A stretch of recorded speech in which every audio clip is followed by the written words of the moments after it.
அவ போய் 4 மாசம் ஆச்சு. இன்னும் ஃபீல் பண்ணிட்டு இருக்கான்.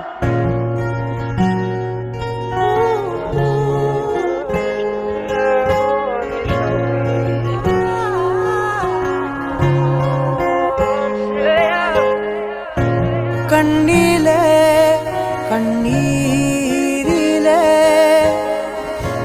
பிரிந்து நான் போகின்றேன். விண்ணிலே பெண்மேகமாய் கலைந்து நான் மெல்ல மெல்ல கரைந்தேன். அழுகை எனும் அருவியில் ஏன்டா அவள் தான் உனக்கு கஷ்டப்படுத்த போயிட்டால, இன்னும் அவளே நினச்சி ஃபீல் பண்ணிட்டுக்கிற. நான் இவ்வளோ கஷ்டப்படுவேன்னு தெரிஞ்சு விட்டு போயிருக்காங்க. அவள் இவ்வளோ கஷ்டப்பட்டுருப்பான். இழைந்தேனே